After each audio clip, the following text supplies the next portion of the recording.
wabarakatuh.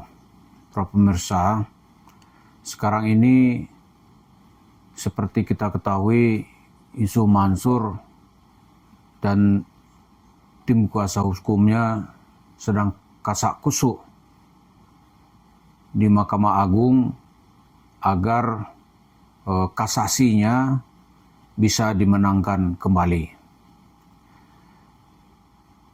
Karena dia sedang berperkara dengan Ibu Lilis Siti Rahmah di Pengadilan Negeri Bogor, itu dimenangkan oleh Ibu Lilis Siti Rahmah. Lalu ke Pengadilan Tinggi di Bandung, ya kan? Itu kembali hakim memenangkan kasus yang digugat oleh Ibu Lilis Siti Rahmah, di mana Yusuf Mansur harus membayar kerugian atas investasi atau dia sudah melakukan wan prestasi dengan 4 miliar 75 juta rupiah. Kasusnya adalah kasus investasi di mana melibatkan 250 jemaah Masjid Kota Wisata Cibubur yang kerugian di total semuanya kurang lebih 55 miliar. Untuk itu sekarang saya ingin melihat sedikit bagaimana sih permainan di Mahkamah Agung itu. Dan masih ada nggak peluang untuk menang? Gitu. Nah, saya ingat cerita seorang teman ya. Seorang teman bercerita bagaimanapun katanya di tengah gelapnya dunia peradilan gitu. Kita masih ada nanti 1-2 hakim tuh masih punya hati nurani. Dia bercerita, satu kali dia datang ke Mahkamah Agung. Ya, di gedung Kejaksaan Agung lantai berapa gitu, mula-mula dia bertemu dengan lawannya yang sedang berperkara. Ya, karena sudah kenal, Man, apa kabar? Itu aja, langsung ngacir gitu. Tidak lama kemudian bertemu dengan hakim yang dulu dia sudah saling kenal juga. Ditanya, Mat, bapaknya gimana? Udah meninggal, Pak. Oh, kapan meninggalnya? Udah setahun yang lalu. Udah. Hakimnya bilang, syukur ya. Waduh, di sini dia sedih. Saya bersyukur banget nih. Kenapa? Karena putusan saya terakhir, saya membenarkan hati nurani saya bahwa bapakmu lah yang benar.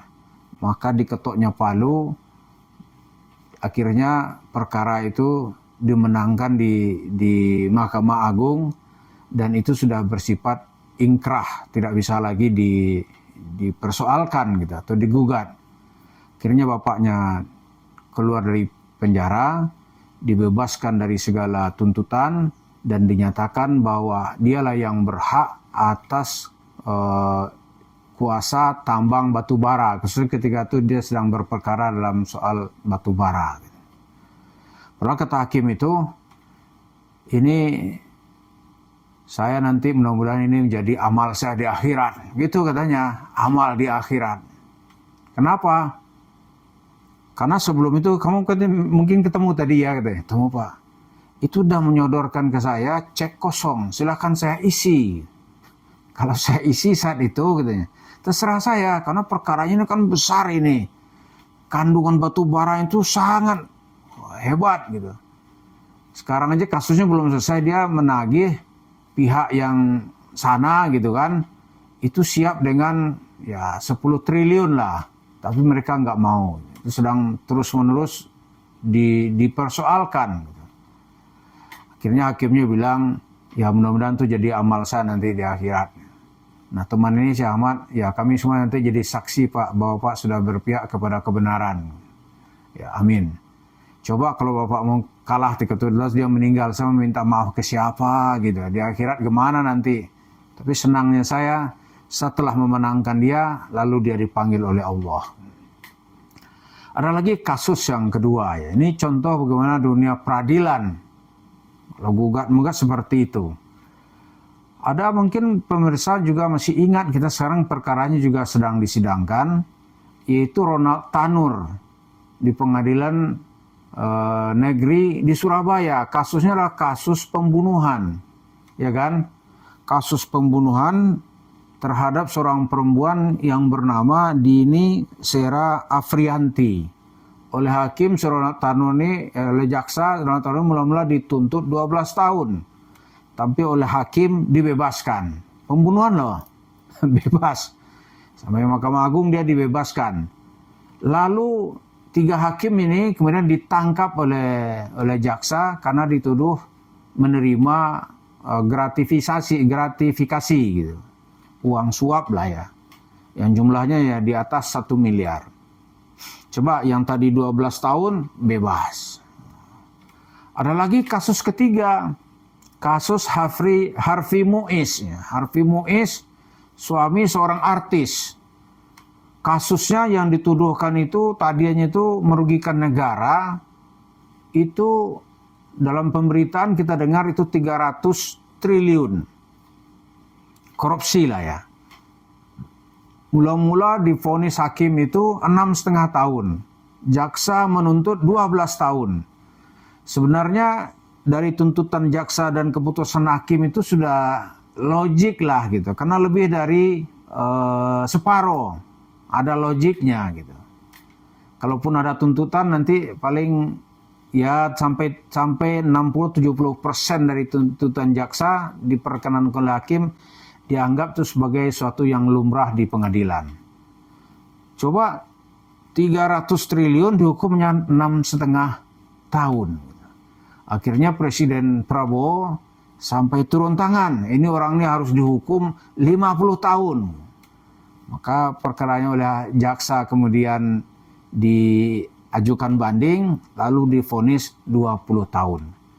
Para pemirsa, ini gambaran bagi kita nih bagaimana gelapnya dunia peradilan kita gitu. Tapi kata si Ahmad tadi itu di tengah gelapnya itu masih ada nurani ya hakim ini mungkin 1-2. Kalau dia yang menangani perkara dia akan menangkan. Nah kita berharap Yusuf Mansur sekarang ini karena dia biasa berbohong, aneh nggak lakuin apa-apa, pasti bohong. Pasti bohong. Nggak mungkin gitu. Dia tidak melakukan apa-apa. Karena dari cerita-cerita itu dia pasti. Dan dia tidak akan mau menyerahkan uang kepada masyarakat. Katakanlah jemaah masjid yang sudah dia garong lah tanda kutip. Dia tipu lah gitu. Itu kan di pengadilan dibuktikan bahwa dia itu memang menipu. Nggak usah marah. Dia memang menipu. Dan hakim yang memutuskan secara sah dan meyakinkan. Dia telah melakukan tindakan wan prestasi. Terus apa lagi? Oh, dia sekarang sedang kasak kusuk di Mahkamah Agung.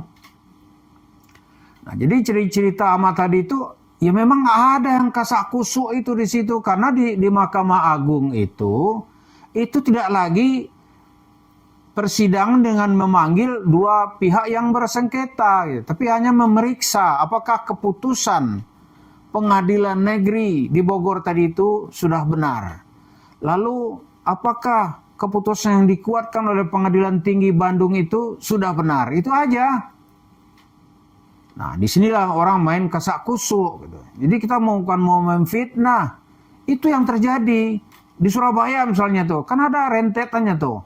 Ada perantara itu kan ditangkap di rumahnya, ya kan?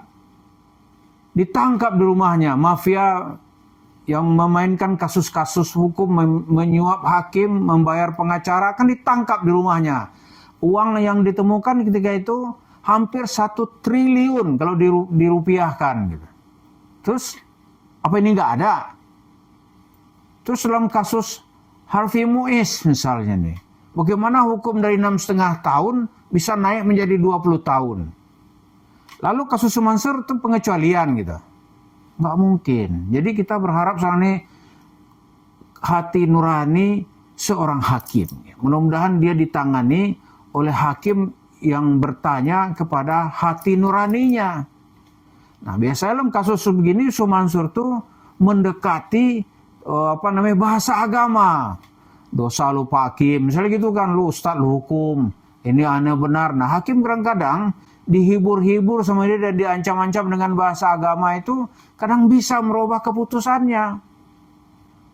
Dulu ada seorang Habib, aneh ini cucu Rasul, ente hukum aneh tuntut antum masuk penjara, gitu. Masuk neraka, ya kan, aneh tuntut nanti bersama datu aneh masuk neraka, nggak dapat syafaat ente kalau ente menghukum aneh, gitu. Ya kan, bahkan di airport ketika itu ada orang-orang satpam itu cium tangan kepada si calon napi, gitu. Kan lucu, dia ngaku modalnya zuriat nabi. Ini ada permainan seperti itu gitu. Nah, Yusuf Mansur, hakul yakin dia melakukan itu. Karena itu kita berharap sekarang ini, pertama agar hakim ini bersuara, bertanya kepada hati nuraninya. Dia tidak usah peduli kepada cerita Yusuf Mansur. Karena ini adalah cerita tipu, menipu lagi terhadap uang masyarakat, lalu dia bangunlah di situ usaha-usaha real dari duit masyarakat hasil tipuan ini. Di antara usaha Yusuf Mansur itu adalah warung steak and shake yang bertebaran di mana-mana. Gitu. Itu dari cerita duit-duit itu. Dan kalau dirunut ceritanya itu ketemu. Yusuf Mansur bilang, pertama kali aneh masuk di warung steak and shake tahun 2010. Coba cek, tahun berapa itu duit jemaah yang dia garong itu? 2009. Nggak jauh-jauh, duitnya banyak, ya kan? Jadi inilah kita lihat upaya Yusuf Mansur yang terus-menerus ini menjelang puasa, kita doakan agar para hakim menggunakan hati nuraninya dan memenangkan orang-orang yang tertindas dan tertipu oleh cerita-cerita agama palsu, agama oplosan yang dijual oleh Yusuf Mansur dan pengikut-pengikutnya. Terima kasih. Assalamualaikum warahmatullahi wabarakatuh.